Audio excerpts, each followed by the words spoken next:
E aí, povo, para o nosso quinto e último bloco. Você vê como eu estou falando no quinto, né? Terceiro e último bloco. Que você vê quem sabe faz ao vivo.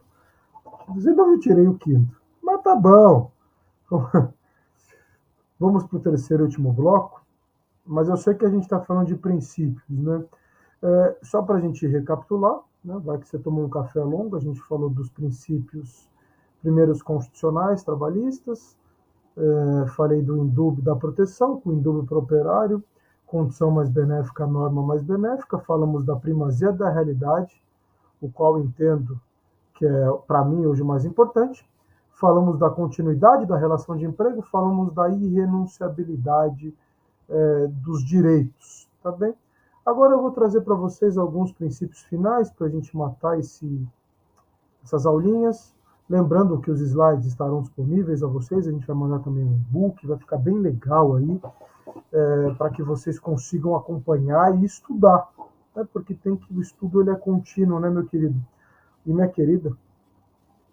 O princípio da integralidade do salário, algumas doutrinas tratam, outros colocam como junto com intangibilidade, mas eu vou separar a integralidade da intangibilidade.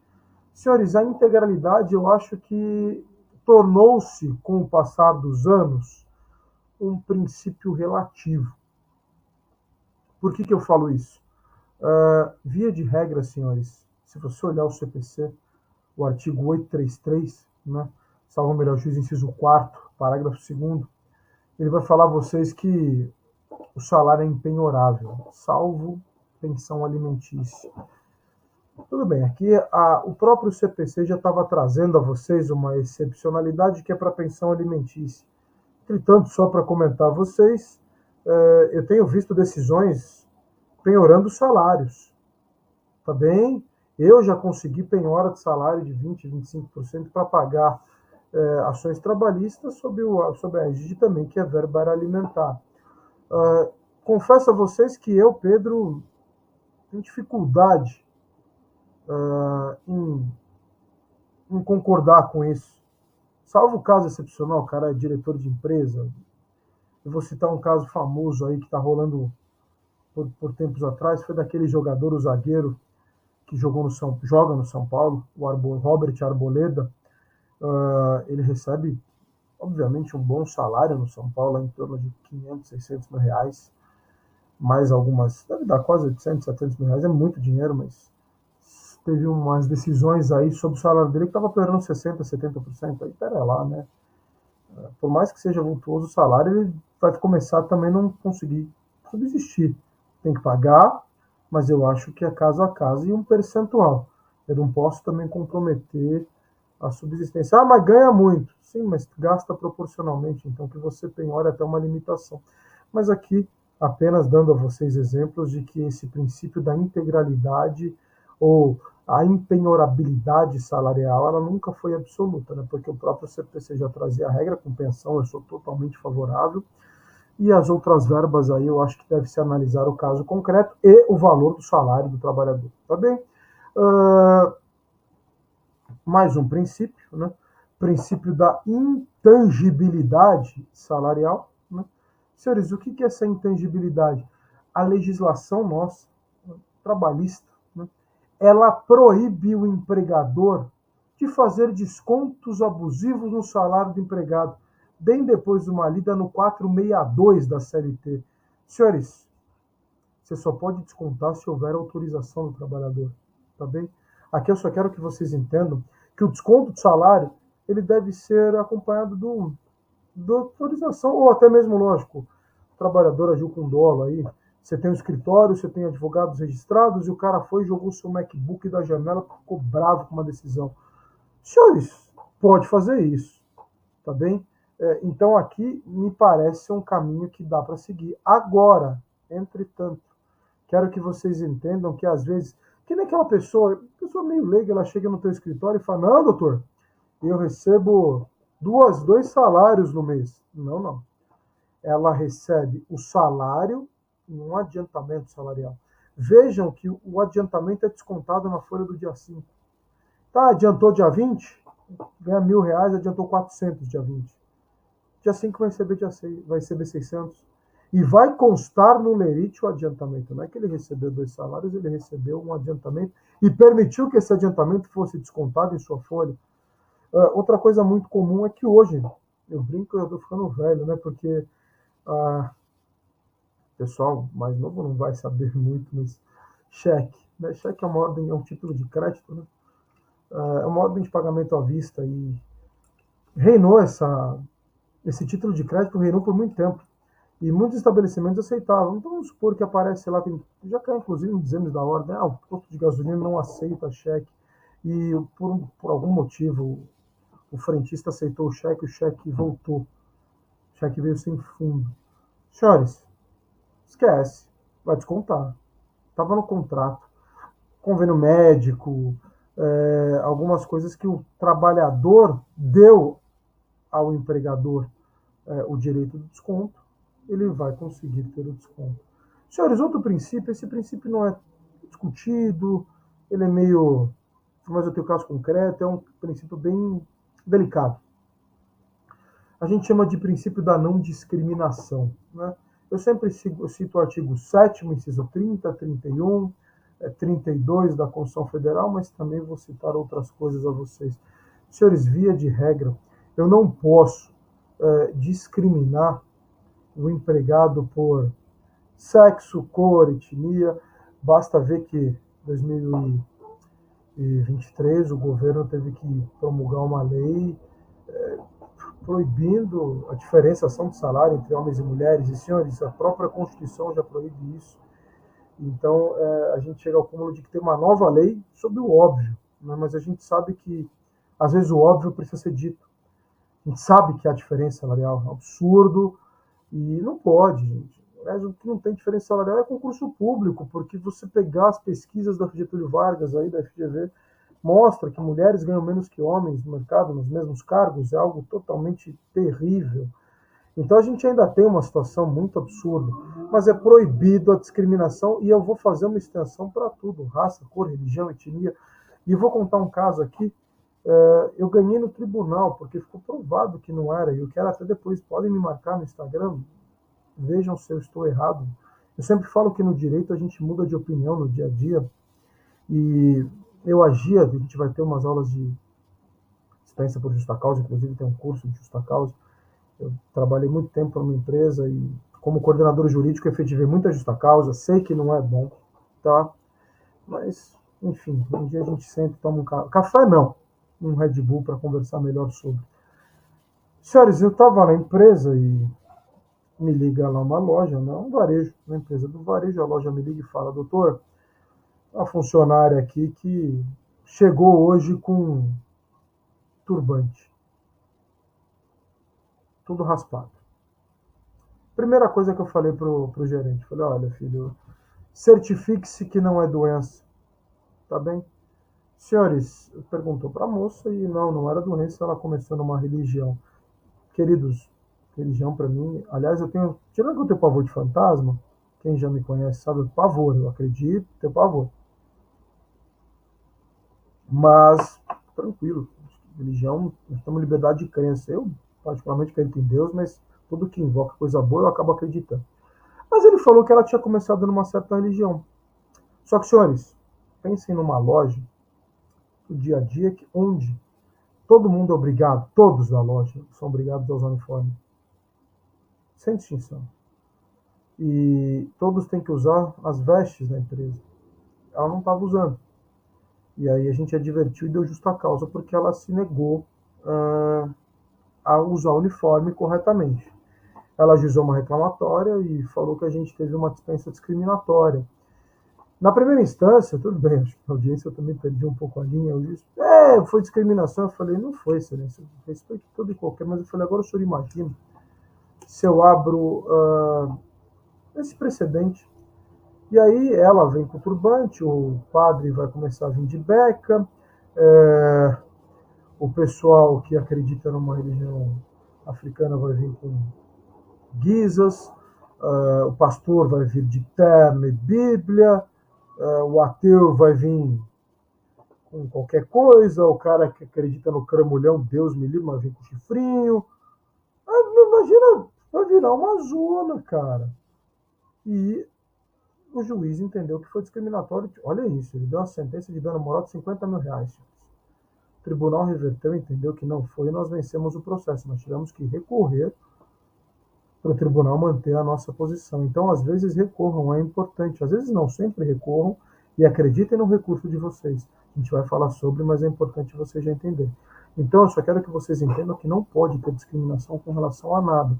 E, pelo amor de Deus, doença grave, muitas pessoas e clientes estão em tratamentos e são demitidos. Não podem. Nós sabemos aí, tem súmulas que falam, inclusive, da questão do HIV, mas qualquer doença grave, isso acontece, a empresa está com alguma doença, porque em tratamento ninguém pode ser demitido. O exame médico, tanto admissional quanto demissional, ele é obrigatório. Você tem que estar apto para ser contratado e apto para ser demitido, senhores. Que mundo é esse que, não tá doente, joga lá e paciência? Pelo amor de Deus. Então tomem cuidado para as dispensas não serem discriminatórias. Não confundam dispensa discriminatória também com estabilidade. Tá? São institutos diferentes, tá bem? Vamos matar os princípios aí. Eu vou colocar mais um, e esse também bem relativo, que a gente fala da irredutibilidade salarial. Senhores, a irredutibilidade salarial, ela traz aí uma questão de que o salário não pode ser reduzido. Eu não reduzo o salário. Só que entendam o seguinte, trata-se de um princípio relativo.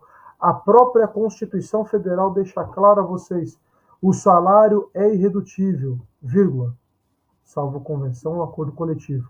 E, senhores, passamos por um período terrível no mundo, não só no Brasil, que foi a pandemia do Covid-19, no qual vários empregados, a gente lembra dos programas emergenciais de manutenção de emprego, no qual os salários foram reduzidos. O governo acabou subsidiando uma parte para tentar manter empregos, porque as empresas também não sabiam muito para onde correr, não tinham como, muitas fecharam portas. Então, senhores, vários sindicatos se uniram, fizeram convenções e acordos coletivos para manter empregos. Então, significa dizer a vocês o seguinte, o salário ele pode ser reduzido, não para sempre. Ele pode ser via convenção e acordo coletivo, porque, óbvio, se for reduzido por acordo individual, qual que é a parte? Falamos do princípio da proteção. A parte mais fraca, você imagina é o seguinte, você trabalha para mim, eu falo, e aí, querido, tudo bem? Você já está pensando em pedir um aumento, está meio insatisfeito? Fala para o Pedrão, tá ganhando 8 mil, fiz a conta aqui, e a partir do mês que vem eu vou te pagar 5. Ah, mas por quê? Porque aí sou rua. Você vai lá e falar, pô, Pedrão, era tudo que eu precisava. Aliás, eu estava pensando em vir falar com o senhor aqui sobre a diminuição salarial mesmo. Gente, não rola, tá bem? Então tomem esse cuidado. O salário somente poderá ser reduzido via acordo ou convenção coletiva. Fora isso, não se reduz salário. Tranquilos? Isso é importante. Mais um princípio que eu trago a vocês, esse também é meio encrespado, que ele fala de inalterabilidade contratual lesiva. Eu já vou citar para vocês de cara o artigo 468, mas teve mudança com a reforma trabalhista e vamos aí. Senhores, eu posso alterar um contrato de trabalho? Óbvio. Óbvio. O empregador vai e promove o empregado. Mas, primeira coisa, o empregado não precisa aceitar a promoção. A gente está acostumado a achar que todo empregado é obrigado a ser promovido. Senhores, chegar e falar, não quero essa promoção, quero manter onde estou, uma responsabilidade a qual eu não quero assumir. Isso pode acontecer? Claro que pode. Por que não? Simples assim. E outra coisa, para que um contrato de trabalho seja devidamente alterado, são necessários 2 requisitos cumulativos. O primeiro requisito, concordância. Né? O trabalhador tem que concordar. E, gente, é óbvio, novamente, a mesma coisa do salário. Né? Vou reduzir seus direitos. Você vai concordar e vai assinar, cara. Mas o segundo, não pode ser lesivo ao trabalhador. Aqui é o ponto principal. Se ficar comprovado que essa alteração ela lesa o trabalhador, ela é nula de pleno direito. E aqui exemplos que acontecem na prática e ninguém se liga. E você depois pode reclamar. Eu posso alterar o trabalhador da noite para o dia? Posso. Lembre-se que o trabalho noturno, no direito urbano, das 22 às 5, O que eu posso fazer? Você trabalha à noite para mim, eu vou colocar você agora das 6 às 16, vai ficar 15. Enfim, tranquilo. E eu posso tirar o adicional noturno. O adicional noturno é um salário condição. A partir do momento que você não está mais trabalhando à noite, eu tiro. Igual a salubridade e periculosidade. Agora, a doutrina majoritária, e aqui acontece tanto em empresa que as pessoas deixam para lá. A doutrina majoritária entende que se eu trocar você do dia para a noite é lesivo. Porque, em tese, o sistema biológico, à noite você tem que estar dormindo, descansando. Não, você está lá trabalhando. Lógico que você vai assinar, lógico que o trabalhador vai aceitar, mas tome cuidado com uma reclamação trabalhista nesse pode. Ele pode ganhar até um dano moral em relação a isso. O contrato de trabalho ele só poderá ser alterado mediante aceite e não houver nada lesivo ao trabalhador. Eu só vou fazer aqui mais um parênteses, porque com a reforma trabalhista o 468 ganhou um parágrafo, né? E é importante, e esse é o último princípio para a gente encerrar o nosso bloco. Aliás, já agradeço. Vai passando tão rápido o tempo que eu faço assim, acabou o bloco. Mas espero que vocês estejam gostando. Né? Para mim, o mais importante é que esteja do agrado de vocês. Né? Senhores, o que se discutia antes? Cargo de confiança. Todo mundo sabe o cargo de confiança, pelo artigo 62, inciso 2, e aí você colocar o parágrafo único. Ele é um cara que não tem controle de ponto, que é o gerentão, diretor, coordenador. Então ele ganha um salário e, se houver gratificação, eu, Pedro, entendo que tem que haver uma gratificação. Tem um doutrinador que entende que não, então a gente não pode falar que é unânime, porque esse cara está no TST. Mas, enfim, esse cara ganha 40% de gratificação. Então vamos supor pegar 10 mil, porque eu não sei fazer conta, mais 4 mil de gratificação, 14 mil reais. A pergunta que se faz não confio mais nele a ponto de ser cargo de confiança. Óbvio que eu confio nele, não serei meu empregado. Posso reverter esse camarada para o cargo anteriormente ocupado?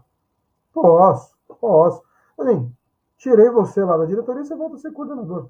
Não é confiança aqui na empresa, não, mano de gestão. Ou você volta a ser empregado comum, vendedor, enfim. Você volta a ganhar 10 conto. Você não vai ganhar a gratificação de 14. Isso é permitido? Isso não é lesivo. Só que o que a doutrina entendia, qual era a pergunta que o trabalhador fazia, e muita gente ainda cai nessa hoje. Doutor, mas olha o direito adquirido aí. Mas eu ganhava aqueles 4 mil de gratificação, o empregador tirou. Não é direito adquirido? Senhores, não mais.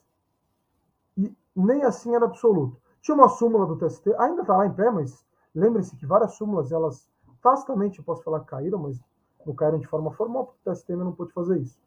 Mas a súmula 372 deixava claro a vocês que se o empregado atingisse 10 anos naquele cargo de confiança, eu poderia reverter ao cargo anteriormente ocupado. Entretanto, eu não poderia tirar a gratificação de função, se incorporava ao salário. Ele ficava com os 14 mil.